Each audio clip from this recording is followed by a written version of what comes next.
Uh,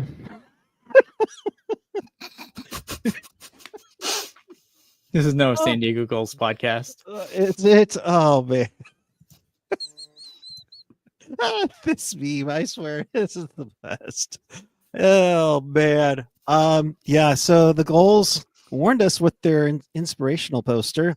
The Gulls beat the Cuda. We'll break that one down. We'll break down this week, and we're gonna have some fun right now here on Teal Town.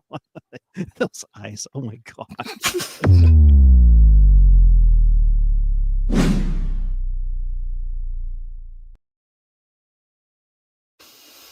Oh man, we got to have some fun sometimes, right? Good evening, everyone. It's February 16th, 2025. It's a Cuda recap and more. This is Teal Town Live, not the Pucknologist. This is your live interactive Barracuda post-game show. So if you want to be part of the show, chat with us and fellow Cuda fans all over the world in the Sharks territory on the YouTube page or the app. Follow us on the socials. You can also hit us up on Venmo at Teal Town USA if you want to support the show. And we are off and running. It is myself, Ian Reed. Ian, just making sure you're okay. After yesterday, how are you? This is how I am.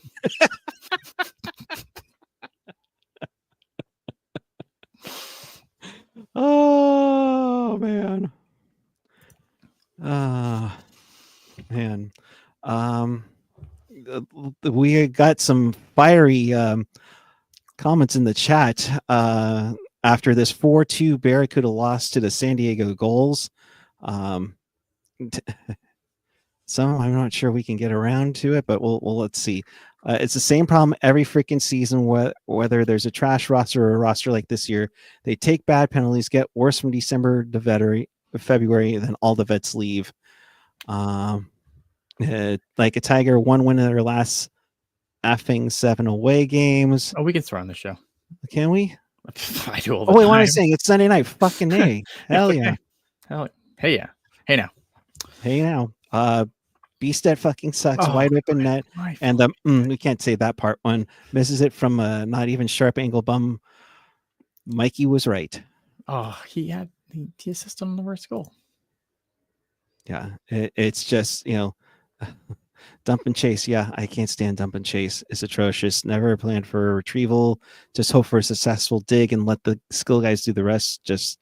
The rest just glide and waggle. Yep, not exactly what you're looking for there, indeed. Tiger. I'm in mourning. Tiger, leave me alone. Fuck.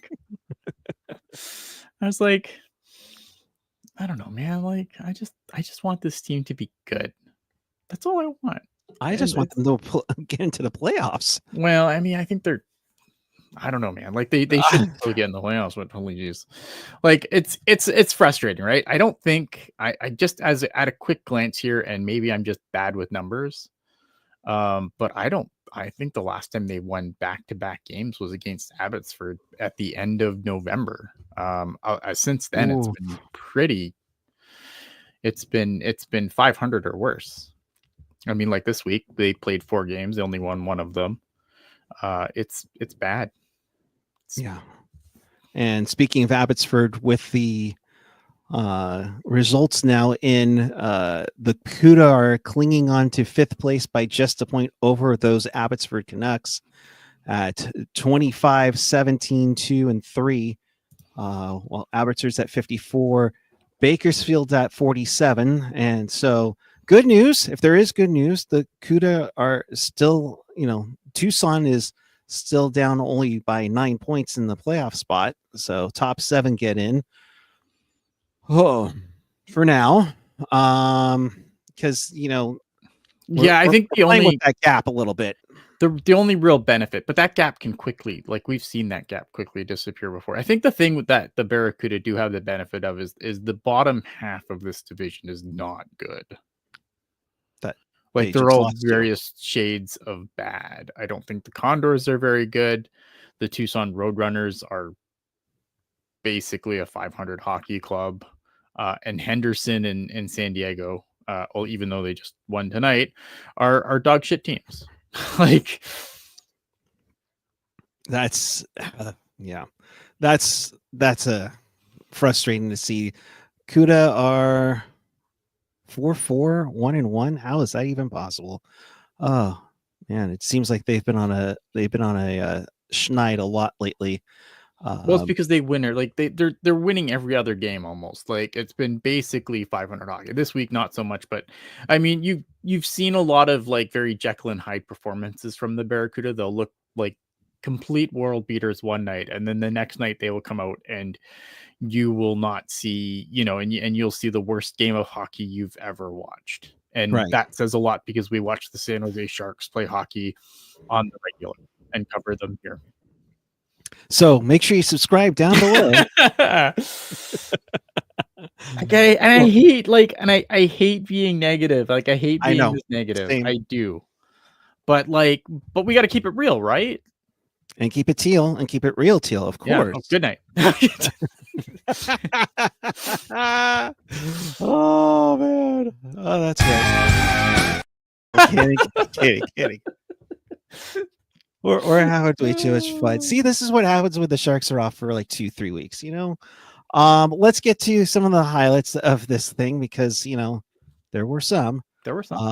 Scott Sabourin, he gets a goal going. I like going to the net, beast it with the shot, Sabourin in the blue paint to pick up the garbage. Glad he watched D2 the Mighty Ducks. Yeah, not even that. But I'll give Scott Sabourin a lot of credit here too, because he does it in a way where he's not putting himself in a position where he's going to interfere with the goalie, which is especially I think you can, kind of you can get a little crazy when you see the puck like that in the net and do dumb things. So I'll give him credit for not doing dumb things and just putting the puck in the net like a pro hockey player, I guess, because I'd be scrambling over the place, probably kicking the goalie, trying to get over to the puck, and Yeah, so that they got the opening goal that made it 1-0. San Diego would come back and tie it to make it 1-1, but right after that, Jules's favorite, Thomas Bordeleau, when the loose puck grabs it, nice centering play by Colin Graff there to give the Cuda the 2-1 lead. Bordeleau up to double digits now. Yay! Yeah, I mean, good. I mean, look good for. I don't know, man. I'm supposed to be impressed by 10 fucking goals in your third pro season in the AHL. I don't know, man. It's I'm happy for him, right? He has put up points pretty consistently lately. He has probably been I don't think this speaks to a ton because of how the Barracuda have played. He's probably been one of the better players of late, at least consistently putting up points. But I don't know, man. I used to really love this player, and I've fallen out of love with him. I don't know, man. I just think again, it's it's your third pro season and I'm supposed to get excited about 10 goals. Did the Sharks ruin him? No, I just think that when you were around as long as Thomas Bordeleau's been around, it was really easy to look very good compared to what the Sharks had in the pipeline. Now that the pipeline has gotten significantly better, a guy like Thomas Bordeleau probably doesn't stand out as well as he used to. And maybe I don't know. Maybe I'm not being fair,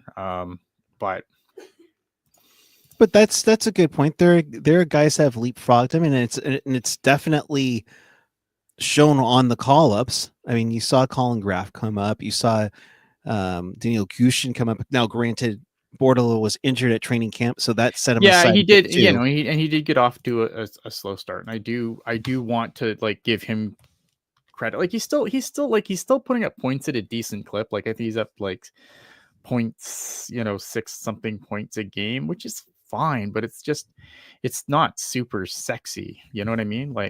It's not sexy like what Igor Chernyshov is doing with Saginaw, and that's kind of an unfair comparison. But right, I mean, he's playing in he's playing in a significantly better league. I think if 23-year-old Thomas Bordeleau goes and plays against a bunch of 16 to 20-year-olds, I'm sure he would dust them all. But he doesn't. He plays in the AHL, right? I don't know, man. I just think when you look at what's there, I don't know. I mean, and I I do want to see him get another look up with the Sharks, because I think, he probably deserves at least another look. But I just think when I look at what the Sharks have in the pipeline, I don't know where the fit is anymore. Right. And that's the tough part, is where does he go? And with the kids that we don't even have in Teal yet, so we'll see. One guy that was in Teal was Justin Bailey. We'll get to that in a sec, but a guy and his dogs. Good to see Boards score. Maybe he can get some trade value. He's not a fit on this Sharks roster. And Tyler Miles adding on, I've liked Boards better than Gushin lately. I'm typically team Gushin, but I think Bordelot has been better.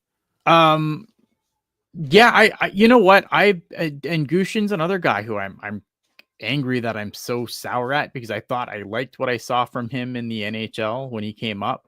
I thought, again, the point, maybe the points weren't there, but I thought play was going the right way when he was there. But again, if you're looking at a guy who's significantly off pace for what you should expect from him in this season, I think,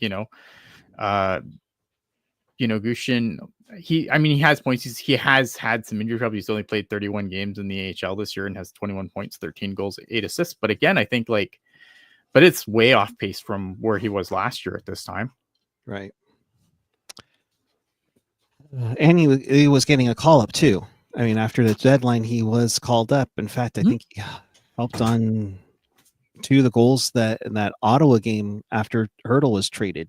So we'll see. Yeah, I like the player, but I think, again, this is another guy, third-year pro, who's way off pace. I think, and again, if you give him better players to play with in the NHL, maybe he can do something. I don't know, man. But I think that there is reason to be concerned at Gushin's production in the AHL this year. I think you'd be right to be concerned. I'm sorry, this show's going to be a complete fucking downer, and I apologize. We haven't gotten to the bad part yet. Jeez. Okay. But I feel like people are going to be coming here oh, let's find out how, these guys that I've always been super excited about are doing. And it's not great. it's a struggle bus. Let's be honest. It's been a very tough time for the Cuda, and Tyler mentioned, how much of this is just playing for this Cuda coaching staff. I think that when he's put up points playing for this same path at a much more consistent rate than he has this season. So yeah, you can probably put some of this on coaching, but I would caution, because I think this is what fans do a lot, is when a player they like starts to struggle, it's always everything, but it's everyone else's fault. It's not the player. And so I get my back up a little bit to that, because I still think, again, this is a guy who scored 54 points last year. He's only on pace for 37 this year. Yeah. Right. That's a concern. And I think, you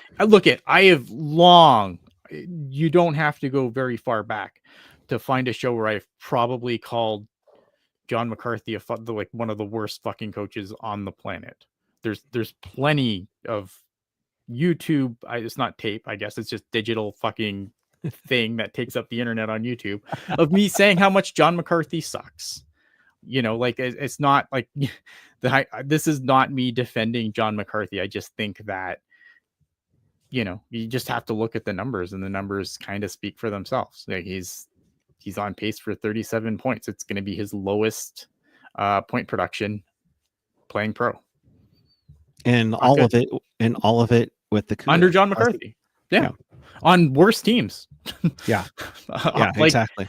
On worse teams than this one too. And maybe that's part of it, is he's, it's you could say, okay, well, maybe he's not getting all the opportunities because a guy like Podorowski's come in and maybe is doing more of the heavy lifting that Gushin would have had to do previously. But I still think, again, when the team has struggled as long as it has, like it's time for guys to step up. I think Gushin's been kind of streaky. I think Tiger said something earlier about like he's a confidence. He's kind of maybe his confidence is out, and it seems like when he gets his swagger, like when Daniel Gushin has his swagger, he can go, but he hasn't found it enough this year. And like it's pro hockey, you have to find it at some point consistently.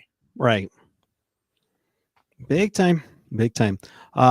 So as I was saying, someone who was in Teal recently was Justin Bailey, and boy, howdy, did he have a night against his former club. 2 goals, including this one, which ends up being the game winner. Nice shot from the slot. And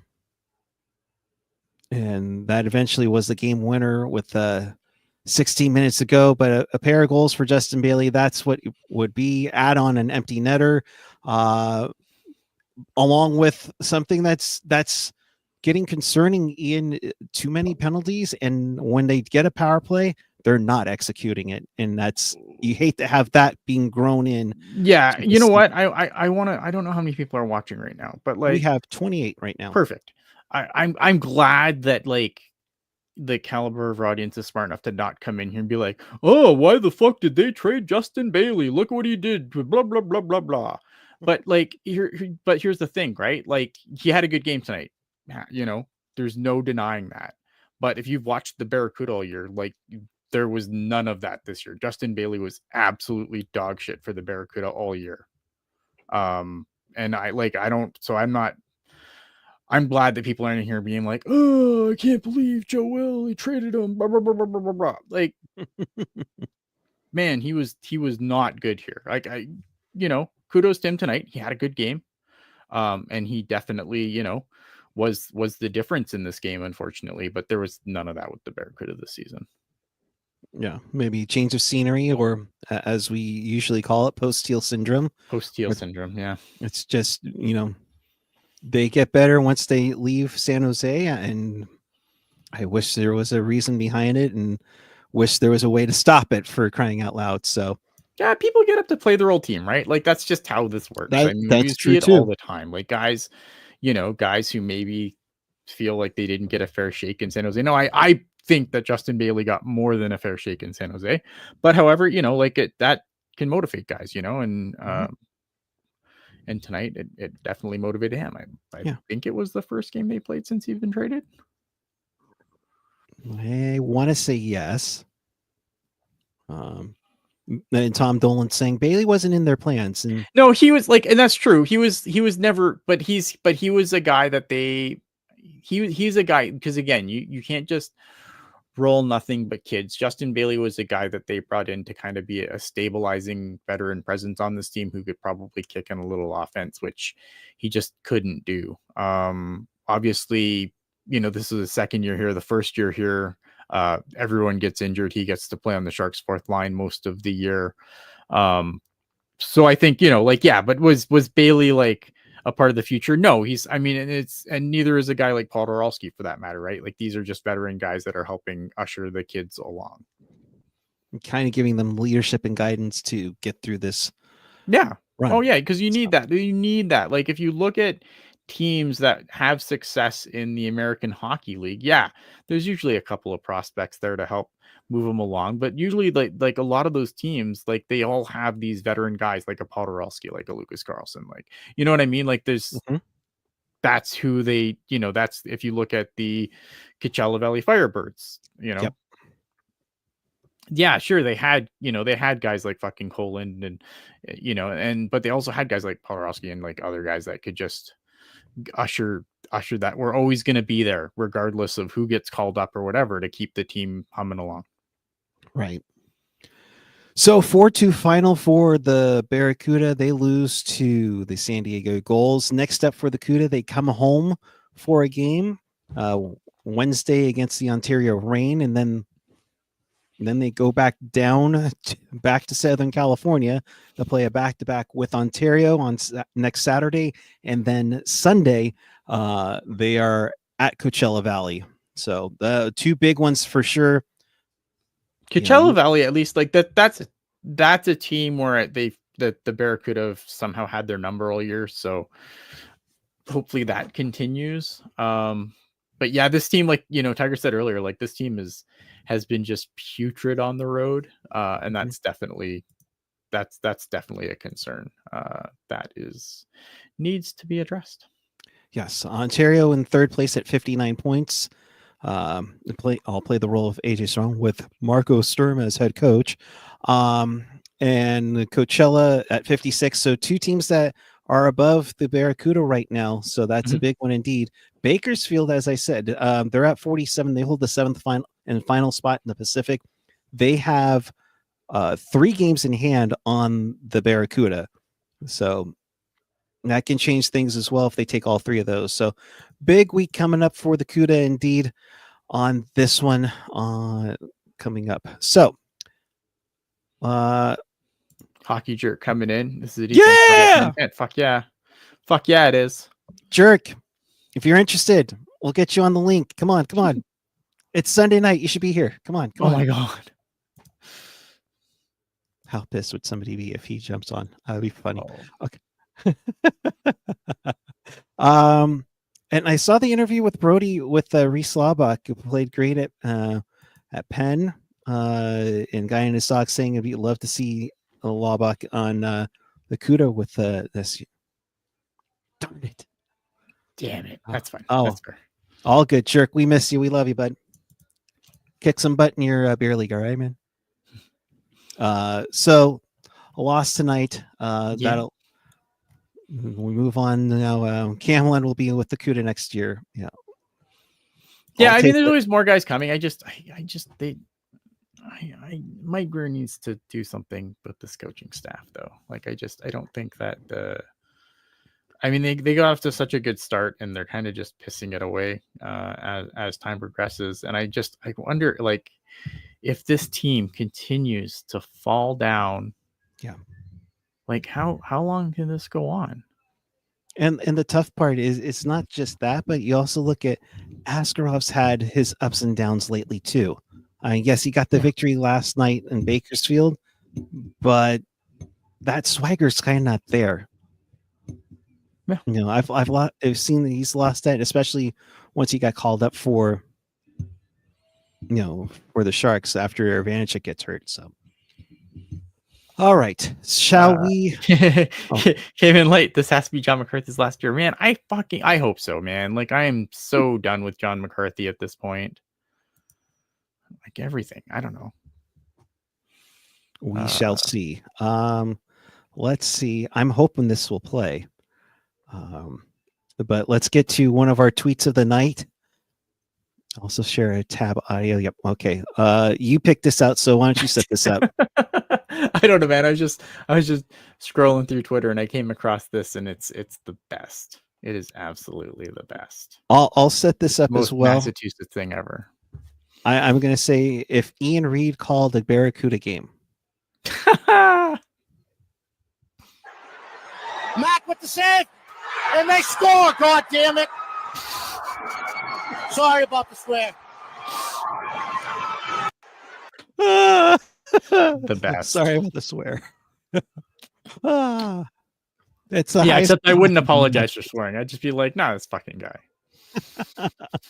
But Brian DeFelice, thank you for that. That was priceless on there. I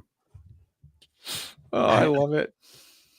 I mean, I do not have I don't think I have a good Boston accent either. So I'd just be very, what's this all about? What's this all about? Wait, what? Don't listen to a high school call. I can only imagine. Look at this cunt coming up the ice. Oh my God. Can you put the Australian disclaimer on that before you start? I can't do a good Australian accent, so no. That word's apparently acceptable in Australia. Okay, it's term of endearment. Okay. Yes.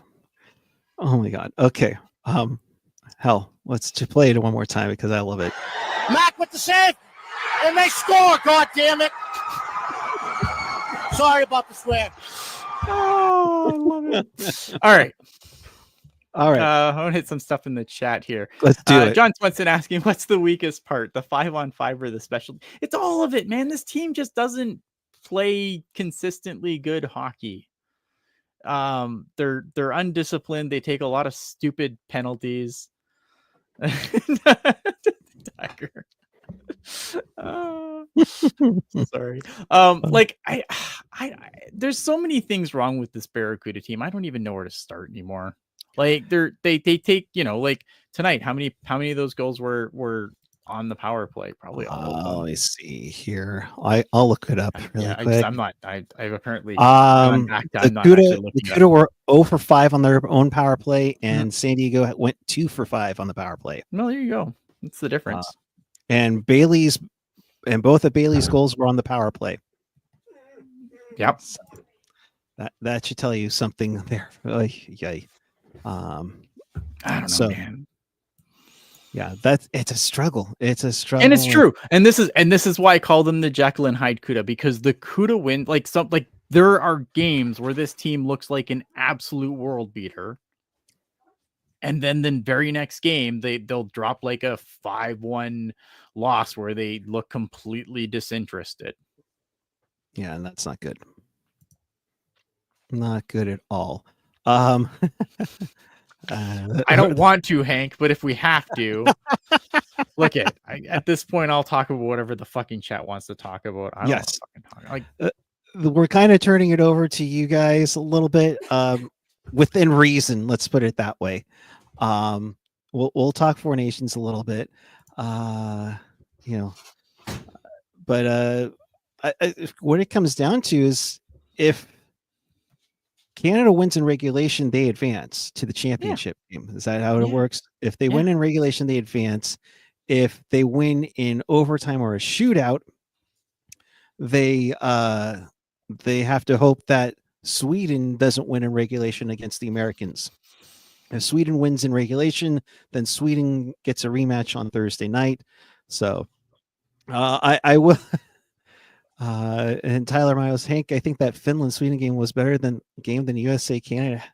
Had more sauce. You know what? I thought both games were really good though. Like I really obviously I did not enjoy the fucking outcome of yesterday's game, but like it was a good game. I thought it was good. Yeah, both of them were great. I mean, the Granlund overtime winner, which obviously doesn't get any love, but that was a great shot there. And Felix, that is the thing. So apparently Four Nations has been a talk in the national media here in the States, maybe for the wrong reasons. I don't know, but obviously, it's a lot about the 3 fights in 9 seconds. I saw that all over Twitter and Instagram.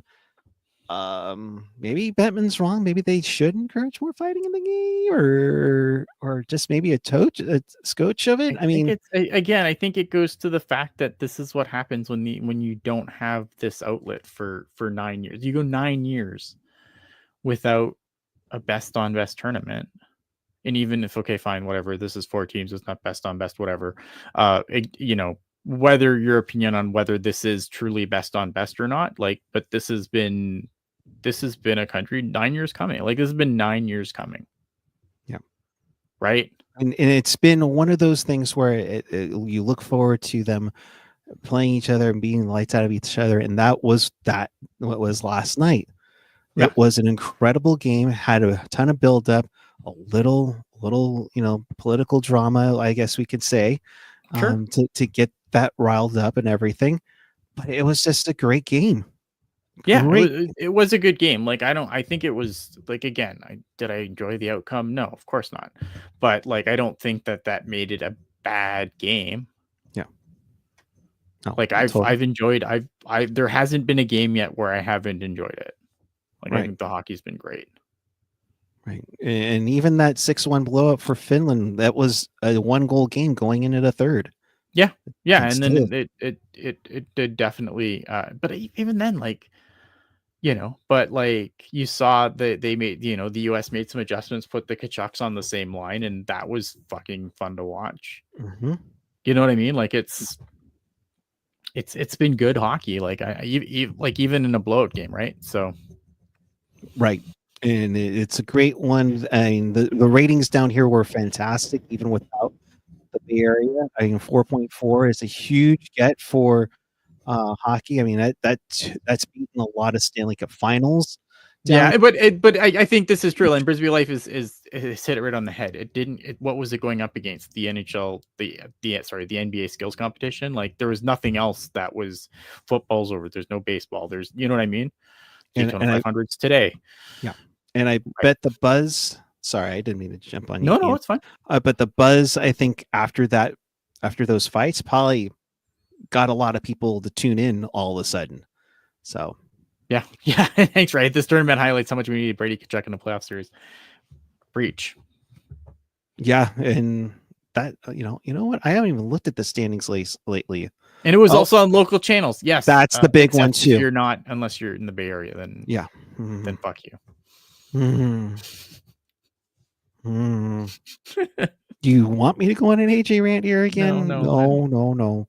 I think me and Max Miller have been ranting about it this whole time. All the time, like. Yeah, no, I get you.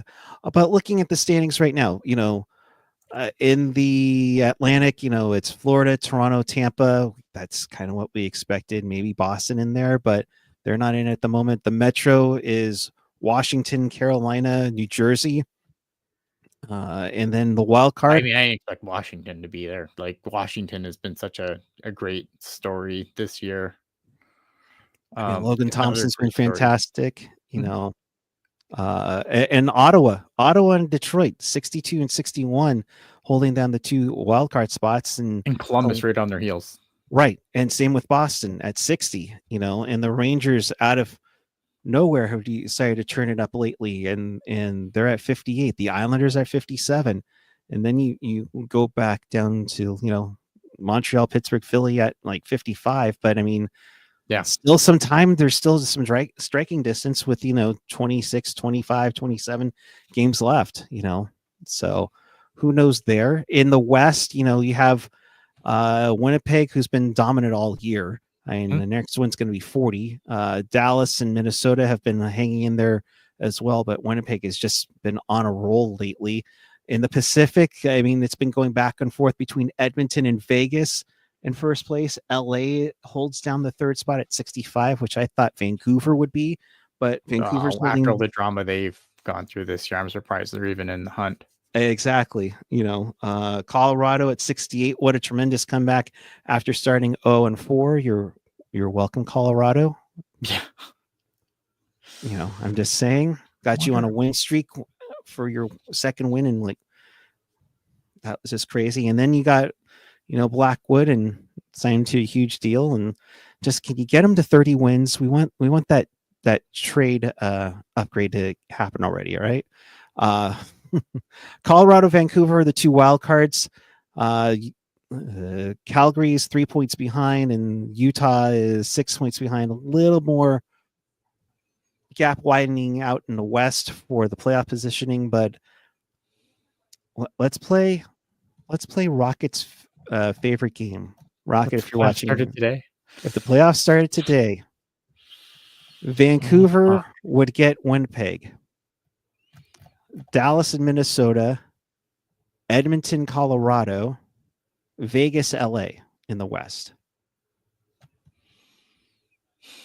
Yeah, okay. So I mean, that's fine. It's all well and good, but we all know it's going to be Edmonton and Los Angeles again, because we need that for the 1700th time. Of course. Oh man, I mean,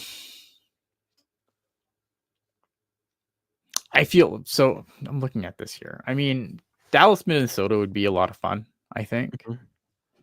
Mm-hmm. Who would play? Who would the Jets play again? I'm looking at the Vancouver. I mean, you could sign me up for pretty much all these series. I'm all over them.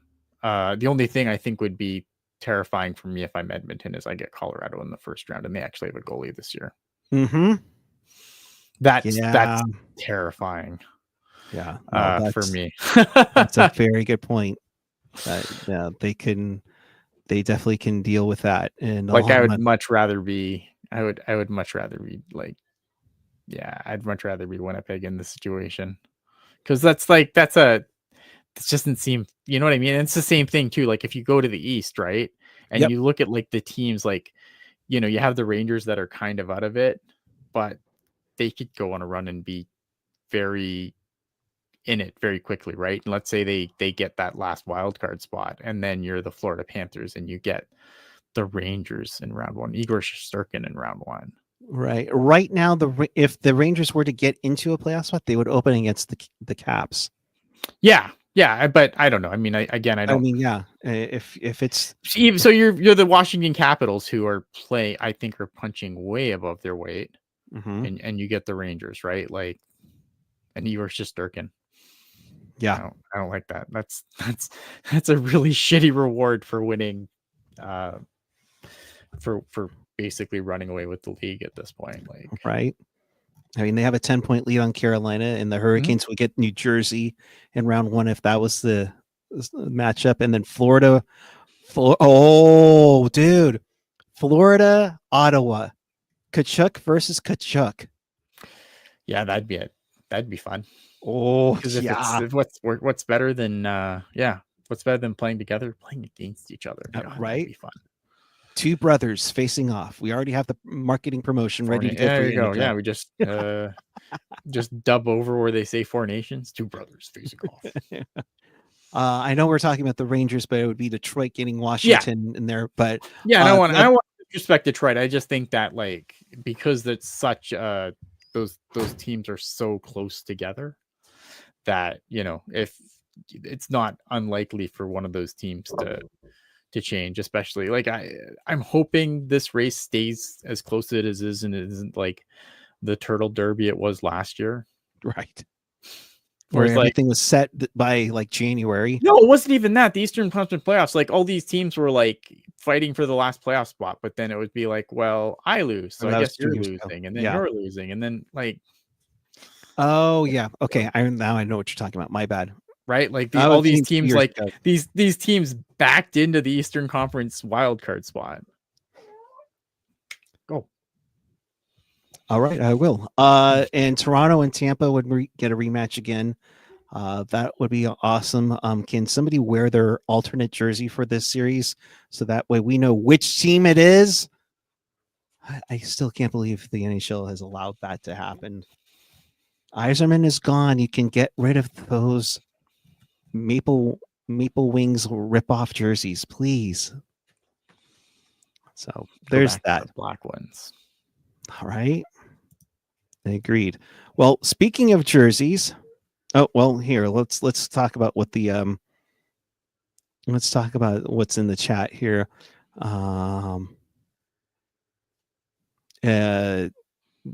Also, with continuing to listen to the 32 Thoughts podcast, how dare you not listen to Felix? What are you doing? Elliot Freeman saying that this week, as a Four Nation tourney wraps up, could be a busy one for trades.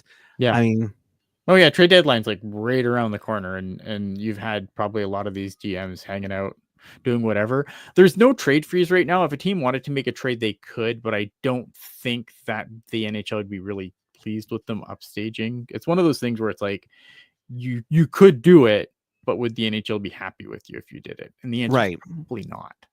Yeah.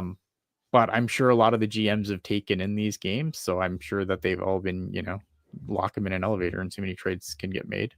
Doug Wilson got locked in an elevator with the Minnesota Wild GM once upon a time, and I feel like we had like 7 trades with them. Right? Heatley for Havlat, Shepard for I forget who, Burns with for Setaguchi. Yeah, for Setaguchi. It was that crazy summer where that all happened. Well, memories. Let's forget see what the else. dentist chair. He's just locked in an elevator. That's what I think. But so speaking of NHL promo commercials, thoughts on the new one?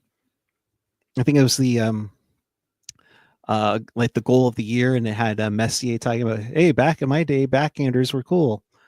I don't know if you've seen it. I'm guessing no with that face. Okay. No, you know what? I totally just zone out when I'm like watching, when the commercials come on. I just zone out, dude.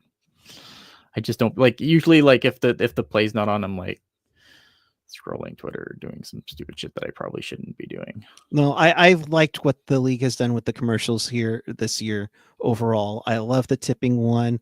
The The tipping one is funny. Yeah, the tipping one's funny. great. Yeah, I do like the tipping one. Yeah, the next golden era is here. I mean, I think they've really hit it on the head with that. I can't wait for Celebrini to be a part of that one. sure. It should be fun. So we'll see here. What else? John Swenson, good to see you, bud. Steve Dangle podcast mentioned one team being interested in Ruda, or that would be a good, or that he would be a good fit there. Kind of shocked me a little, although he's been better than the start of the season. Say it with me, kids. Rings in the room. You know, he won a cup. Just ask Doug Wilson with Adam Burrish. It's amazing how that works, folks. So we'll see on that one. I know Dangle's still Luke Cunnin. What does he call himself? Luth Cunnin Truther.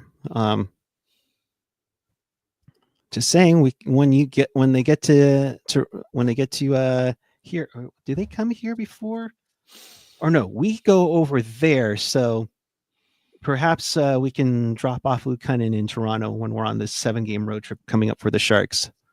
So when the USC beats Finland, look at USC's not beating Finland in the final. Jeez Louise, man. I don't like you fucking guys. We're coming back. Like we're gonna do this again. It's gonna be 2010 all over again.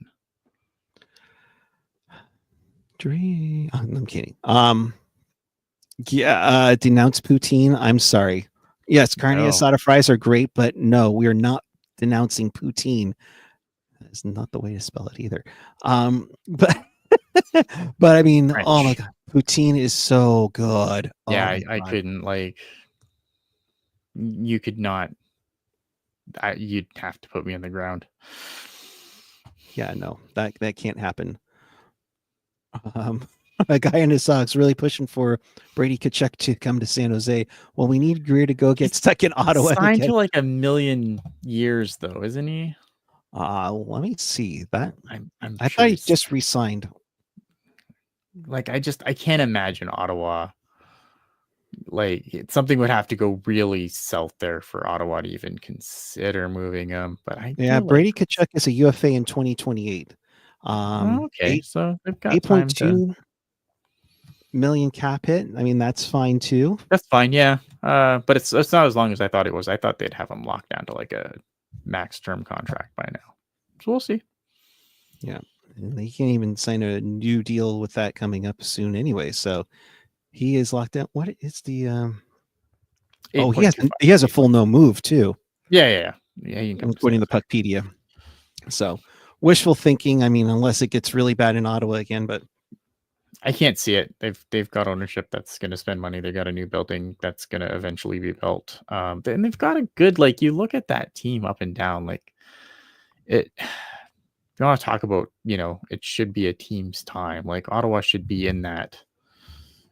It's their time mode, especially now they got Allmark. And as they say in Ottawa, they are a team. Yes, San Jose does have palm trees, though. This is true. Well, and it seems like when a disgruntled Ottawa senator wants out, they usually call the Sharks, whether it's Danny Heatley or Erik Karlsson. So none of those people are there anymore. Exactly. So there's that. All right. What else do we got, chat? Felix, do you think the GMs will have their way in reducing max term to 4 in the CBA? I'm assuming he means it's not the BOG meeting. I think it's it's good for everyone, but I think that's good for everyone but the player, because honestly, if I'm a player, especially with the way how the cap's going up, I don't want to sign for 8 years at 14 million when I can sign for when I can sign for 14 million for 2 and then make 16 million after that. Right. Provided, I'm in my maximum age whatever, right? Mm-hmm. Canadian taxes are sure, but like you're making US dollars, my guy. You're making US dollars. It more than makes up for the taxes. So there's that. So thank you for that. We'll get to one more that we kind of had prepped on here, and that is from quote retreat from Aesthetics, quoting the Hockey News' Ryan Kennedy, sensing exciting sartorial gossip. I'm told the NHL might switch back to white jerseys at home, dark jerseys on the road in the next CBA. But could we ever see dark on dark? Sometimes I wonder. Red Detroit versus blue Toronto, for example. Aesthetics quote tweeted, "I had no idea that the home jersey color was collectively bargained." They're saying white at home is dumb. It's the reason it changed in 03 was because teams were using their alt third jerseys in Moss. Yep. A logistical nightmare for visiting teams. I mean, I know right. I know LA had a couple of white alternate jerseys, which caused some nightmares, but it even caused for like the Sharks and Ducks to wear white at home sometimes, so that way it can help accommodate the road team. It's dumb, right? Like, so here's the thing, right? I think like this is, I'm old enough to remember what home whites. Let's Same. age myself here. So I'm old enough to remember, and it was like it was fine. And like there's like I definitely have a little bit of nostalgia for it just because the way that things were. But at the same point, like I agree, like you should wear your actual team colors at home. Why are you wearing your team colors on the road? Wear them at home where it matters. And it's right. And they're 100% right that when the alternate jersey can opened up, all those jerseys were dark, and then you're wearing those at home, because what do? You're gonna wear those on the road? Like, how do you sell sweater? Like, how do you sell jerseys that they don't wear at home, right? So it makes no sense to me why they would go back to it. I think it'd be cool, like if you did it once in a while. I think that's cool, but I wish like I look at the Four Nations, and you had, Canada and the US, and it was red versus blue. You had Canada versus Sweden. It was red versus yellow. It was awesome. Like, I don't know why we don't do that more often. And like, and this is where an alternate jersey can kind of get around that too, because a lot of teams wear red, obviously, and a lot of teams wear blue too. But so, okay, so you're the Detroit Red Wings and you're playing the Carolina Hurricanes. Great. They get to wear their black alternates against the Red Wings, right? Like there's ways around it. Like, again, yeah, like, and I agree with what Jerry's saying in the chat. For me, we're team teal, not team white, and we're not team fucking black like they fucking did in the playoffs 100. Oh, yeah. That was the worst part. That's the thing that pissed me off the most, was that you were known as Team Teal, but you're wearing your black jerseys, and there were times where they had an orange shirt or an orange towel as a giveaway item, and it's like, you can't do that. Yeah, it's just like what on earth are you doing here? Yeah, I'm a supporter of wearing your color at home. I think that really makes it stand out a heck of a lot more. The one thing, and I'm trying to find the tweet that Sweet Annie OD, she is a big Ducks fan in Anaheim, and I'm trying to find it, but she's talking about the California Gauntlet, and how sweet would it be for maybe a rivalry week where the Sharks and the Kings can, and the Ducks all play each other and wear their color jerseys. Where Anaheim and San Jose is all orange versus all teal. And it's not like there's any like black pants in there or anything anymore. It's all good. I mean, I think and Brisbane Life really is saying, awesome. like, one great thing about the Pacific Division, the very non-traditional colors throughout, you could do color versus color and it'd be fine. Yeah, I can't. Yeah, I'm thinking I'm going through the thing of colors, and I can't. No lies detected. Yeah, I mean, you can, and maybe you add on, maybe Nashville, tortures themselves and throws in a yellow pants if they want to rock that. I mean, but I think that would be really cool. And I do agree, like, and I do agree, like, a guy, like, there are some whites that look really good.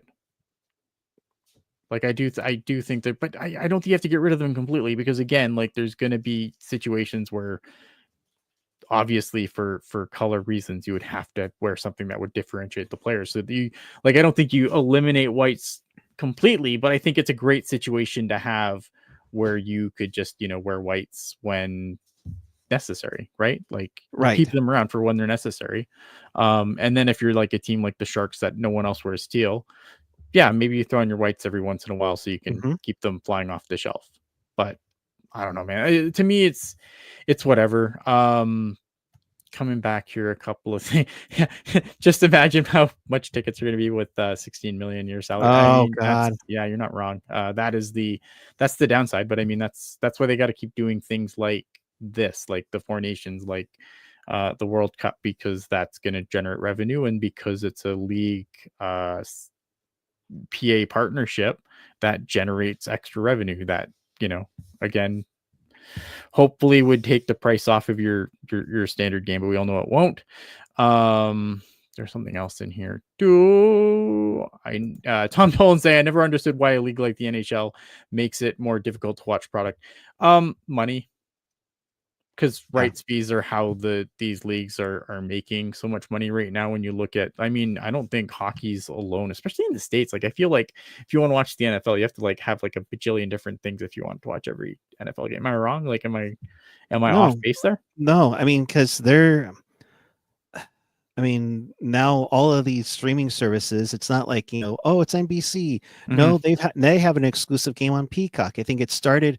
I think the Eagles, there was a stat that came out that the Eagles were the first team to start the season on a streaming service and win a Super Bowl. Because they started their season in Brazil on Peacock, and there was a Peacock playoff game last year. I think it was that cold Miami Kansas City game in the 23 season. Okay. I think Amazon had a playoff game this past year. I'm sure Paramount Plus is like, we got to get in on this. I think ESPN had a double header for Monday night where they forced one of you to get on into you had to sign up for ESPN or Disney Plus to watch the second game. It is getting out of hand. It is. And like up here, like I have the NHL package. So like I have Sportsnet now. Now, obviously that would screw me. There are certain situations where it would screw me, obviously, right? No, actually it doesn't screw me at all. It would screw me if I was like a fan of like a team in this market. So I'd be in the Leafs market. So if I was a Leafs or Senators fan, I would get screwed by not having a television subscription to watch the games, right? Without having the NHL, like it's dumb up here. And then now there's a Monday night game that's on Amazon, but like it's pretty, I don't know. I think it's pretty easy up here. I think there's cord cutting people that are upset. Like there'll be people that cut the cord, right? And then they'll be like, oh, well, I can't watch the game. It's blacked out. Well, yeah, that's how that works. But like, I think the problem is now though, is that because traditional networks are struggling with subscribers and people are cord cutting, that like it's a team like a company like Disney gets the NHL rights, they own ESPN, and they've got to make sure that all their 800 services are still running. And I think that's where you're running into trouble in the States, right? Because if you have the NHL package and you're a San Jose Sharks fan, but you have cut the cord, well, all those you can't just buy the NHL, the NHL Plus package or whatever the fuck it is down there, because those games are in market. And it's very like, I hate that I'm defending the fucking NHL here, but like when you buy the NHL package, it clearly states for out of market games. Yeah. Right. That's the biggest one. Yeah. I understand people getting pissed off about that, but that's what you're paying for. You're paying for out of market games. It's right there. Like, not even in the fine print, it's in big print. So I don't know. Like, and does it suck? Of course it sucks. Is it antiquated? 100%. Yeah. But I hate when people are like, oh, I don't understand why this is happening, because you're being an idiot and you're not reading the very fine print. Like, it's not even the fine print, it's in the fucking description of what you're paying for. Yeah, and it's crazy. Felix asking, Ian, how do you think the Monday Night Hockey thing on Amazon Prime has been doing up there? Do I you think it's fine. good? The Sharks were on there. I had a panic attack because I was like, the Sharks were playing a Monday game a while back, and I couldn't find it immediately. And I was like, oh, Amazon, right? I think it's been fine. I think the quality of the broadcast has been fine. I like the. I think the commentary group is fine for it. I can't remember who does it off the top of my head, but it's fine. Like I don't remember being upset about it. John Forsland, Shane Knighty, and Thomas Hickey. Yeah, they're fine. Like I think it's been fine. For whatever. And Amazon paid Sportsnet some money to do it. Because Sportsnet is taking an absolute bath. What worries me going forward is that next time around, I don't think TSN is going to come and be like, give us all the rights. Like, No. I think we're going to get into a situation where it's not going to be a single carrier owning all the rights. And then I think watching out of market games is going to get very fucking expensive next year. And I'll probably go back to pirating. It'll be very interesting to see how that works because when the deal started at ESPN, NHL Center or NHL.TV, went and got absorbed by ESPN Plus. And correct. And that's what happened up here too. Like, so instead of paying $150 a year for, I think it was like $150 a year, usually like 130 maybe if you got in like on the early bird for just NHL TV, they rolled it into the Sportsnet Plus package, which costs me probably close to $300 a year now. Whoa. Which would be fine if I enjoyed other sports, right? Right. Or I don't know, maybe it'll go down now that they don't have the WWE, now that Netflix has the WWE rates up here. So maybe it'll go down a little bit because they had all that too, right? But probably not because it's, they still have a bunch of other things. See, and that's the weirdest thing is that ESPN Plus is about $10 a month here. Low hockey to get your AHL love is $30 a month. Yeah, and again, it's like, and again, their selling pitch will be like, well, look, you get the ECHL, you get all this, but I don't want to watch any of that. I don't care about fucking bantam fucking games. I don't care about, you know what I mean? Like, I just don't care. Speaking of bantams and junior hockey, shout out my good friend Russell Anderson, his son. Come up with a huge save for the Idaho Junior Steelheads. They're in a tournament in Salt Lake City. He made a huge save with time running out. He's going to advance to the championship in the, I forget which region it is, but Cole Anderson, keep doing what you're doing, bud. So fun stuff all around. I think that is it, my friend. Yeah. Cause like I'm just looking, right? Like it's like you got ECHL games, you got AHL games, you got like some like junior A games. I don't know, man. Like it's cool, but like I'm not gonna watch any of it. Yeah. Now if it had, there's only so much fucking hockey I can watch in a day. If it had junior hockey, maybe I'd watch it more. But like even then, like there is a finite number of hours in the day. If there was a Western League, Ontario and the Quebec Maritime Junior League in there, okay, I might consider it. But it's one reason why I haven't signed up for, the CHL package, because that's another one to look at. So that's probably another bajillion fucking dollars. Yeah.